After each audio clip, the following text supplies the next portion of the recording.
boa tarde a todos, a todas. Também minha imensa alegria de poder estar aqui na Assembleia da nossa sessão sindical. Agradeço muitíssimo o convite, de poder participar da Assembleia. Também de manhã no Fórum dos Dirigidos.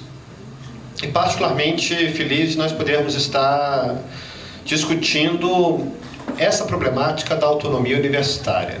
O tema da autonomia, muitas vezes, parece que é um tema muito conceitual, né? Muito abstrato e que não tem uma vinculação objetiva com o nosso trabalho cotidiano na universidade. Mas, rigorosamente, a autonomia é o grande tema político da universidade. Para ter uma ordem de grandeza de problemas referentes à autonomia.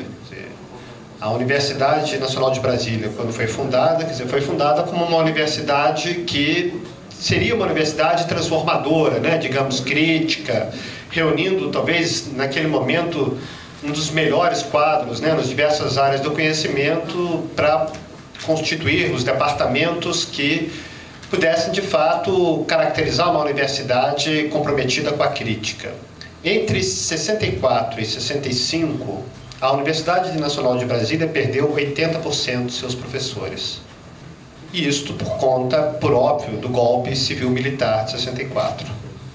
Então, essa é a problemática política da autonomia. E certamente, em virtude da experiência que o país viveu da ditadura civil-militar, o tema da autonomia foi trabalhado de maneira muito consistente pelas associações de docentes, pela SBPC, mas com um papel muito importante da então Andes. E conseguimos escrever na Constituição de 88 uma formulação que, no meu entendimento, é muito sofisticada e muito avançada no que diz respeito à autonomia. Porque a Constituição, em primeiro lugar, definiu quem tem a prerrogativa de autonomia e definiu que somente tem prerrogativas de autonomia as instituições universitárias. E qualifica o que é uma instituição universitária. Uma instituição universitária seria aquela onde nós temos atividades de ensino, pesquisa e extensão de forma indissociável. Então, obviamente, aqui já temos uma demarcação, porque nós sabemos que das 190 universidades brasileiras, grande parte, rigorosamente, não cumpre esse preceito constitucional fundamental da indissociabilidade, ensino, pesquisa e extensão. Mas definiu de forma muito precisa que a autonomia seria uma prerrogativa da Constituição. E é importante frisar isto, porque todo o debate da década de 90, e sobretudo as medidas governamentais, dizem que a universidade não tem autonomia, ela não pratica autonomia porque não tem leis que regulamentem a autonomia, não tem medidas que regulamentem a autonomia, o que é absolutamente incorreto. A Constituição, de forma deliberada, definiu que a autonomia seria uma prerrogativa das universidades em âmbito constitucional e não em âmbito infraconstitucional.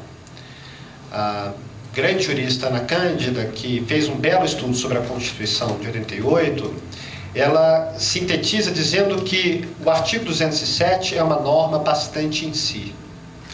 O que significa que é uma norma bastante em si? Que é uma norma autoaplicável, que é uma norma que se explicita no bojo da doutrina da Constituição, ou seja, o gozo da autonomia teria que se dar no âmbito da Constituição, do que diz a Constituição sobre os entes públicos. No que diz respeito à formulação de 88, é importante frisar que a autonomia prevê duas grandes prerrogativas da universidade. A primeira grande prerrogativa é a sua possibilidade, sua capacidade de produzir as suas próprias leis.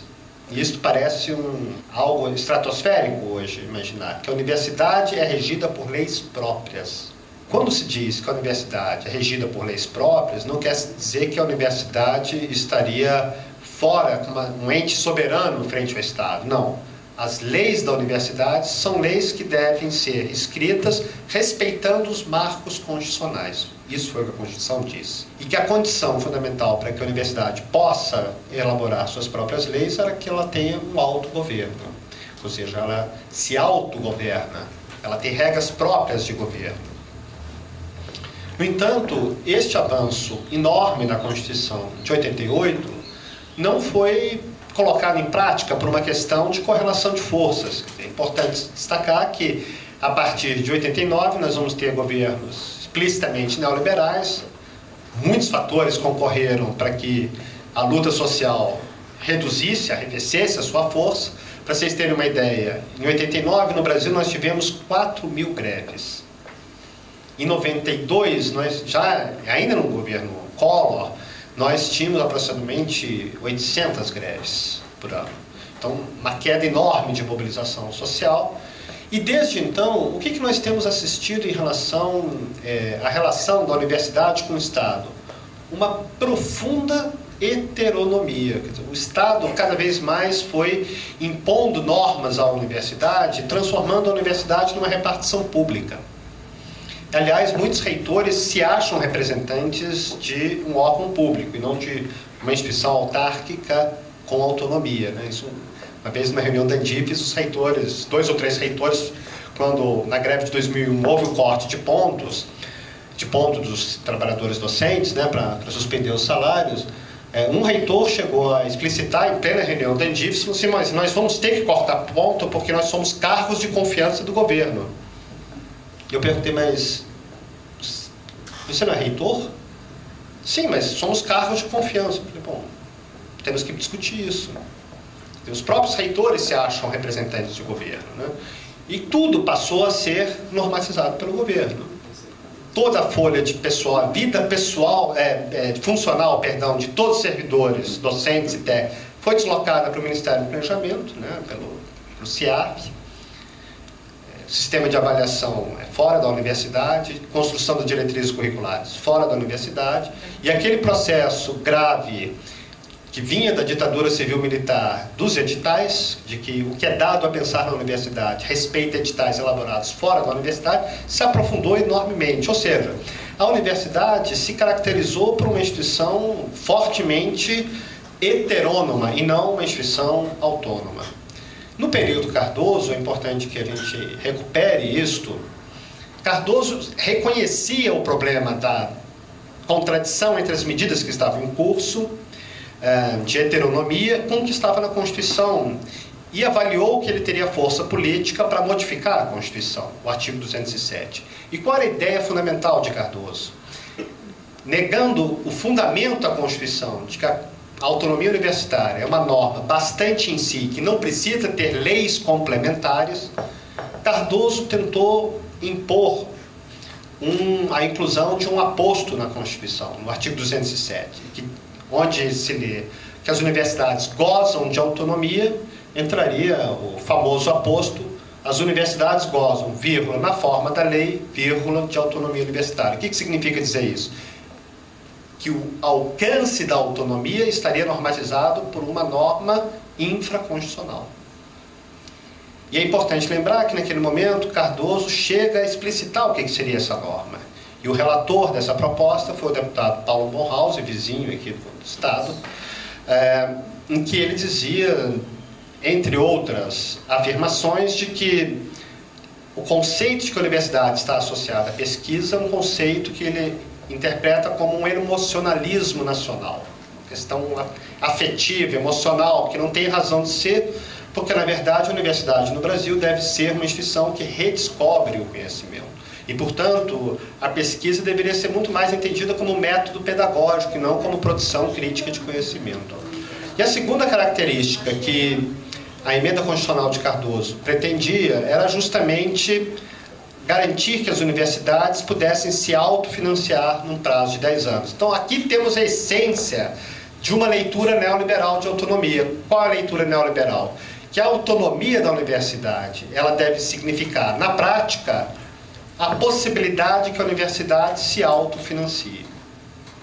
Na realidade, é a autonomia frente às suas vinculações com o Estado, ou seja, a autonomia foi pensada como uma forma de rompimento dos laços que unem a universidade ao Estado, deslocando a universidade para a esfera do mercado. Como vocês sabem, esse projeto do Cardoso, a emenda constitucional, não foi aprovada, teve muita resistência, muitas lutas. No entanto, ao mesmo tempo, Cardoso fez a reforma do Estado.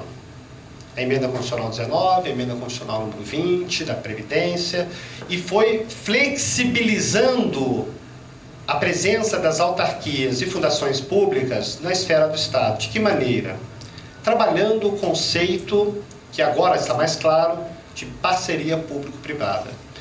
O que Cardoso pretendeu com a reforma do Estado? Transformar as universidades em órgãos que deixariam de ser regidos pelo direito público e passariam a ser regidos pelo direito privado, ou seja, seriam as organizações sociais, as OS. O que é uma OS? É uma fundação de direito privado. Então, as universidades passariam a ser fundações de direito privado e estabeleceriam contratos de gestão com o Estado. O que é um contrato de gestão? A universidade se compromete a formar X alunos, a ter Y atendimentos nos hospitais, enfim, cumprir certas metas e, em contrapartida, o Estado financia determinado montante de recursos. Este foi o modelo de Cardoso. Também, neste intento, Cardoso teve vitórias importantes e teve derrotas importantes. Vitória, ele conseguiu mudar a Constituição Federal. Ele conseguiu mudar a Constituição Federal. A Emenda Constitucional 19, de fato, permite hoje o estabelecimento de parcerias público-privadas no âmbito do Estado. De outra parte, um ponto fundamental da proposta de Cardoso não foi aprovada, que era a transformação do regime de trabalho, do contrato de trabalho, melhor dizendo, dos professores e técnicos administrativos para o que ele chamava de emprego público. O emprego público era um eufemismo para trabalhar o conceito de contratos regidos pela CLT, e isso foi o foco, em grande parte, da greve de 2001, e Cardoso não conseguiu implementar. No entanto, é importante que nós não percamos de vista que o ordenamento jurídico já estava em profunda alteração. E essa ideia da reforma do Estado, ela continuou vigindo no governo de Lula da Silva, e particularmente Lula consegue institucionalizar nos marcos da Constituição e por lei as chamadas parcerias público-privadas. E essas parcerias público-privadas passam a ser vistas como a medida operatória da reforma do Estado, ou seja, em vez de fazer grandes enfrentamentos, polêmicas de que querem transformar a universidade numa instituição privada, etc., etc., mantém tudo como está, mas na prática vai se alterando o funcionamento de tal sorte que a universidade passa a ficar presa à lógica das parcerias público-privadas. Esta medida provisória, né, que vocês viram aqui no vídeo, né, a medida, eu nunca lembro o número, 435, essa medida provisória, ela na prática faz isso. Como é que a medida provisória aprofunda a reforma do Estado? Ela faz uma associação entre autonomia, fundação privada, fundação de direito privado, e, ao mesmo tempo, a Lei de Inovação Tecnológica. Este nexo não é um nexo casual, ele é muito bem elaborado conceitualmente. Em que sentido que ele é um nexo bem elaborado? O conceito de que a autonomia, tal como estava falando Cardoso na PEC 370, deve permitir que a universidade interaja mais livremente com o mercado. Como se daria isto? Fazendo com que o centro de gravidade da universidade, o centro nervoso da universidade, o cérebro da universidade, esteja localizado nas fundações de direito privado.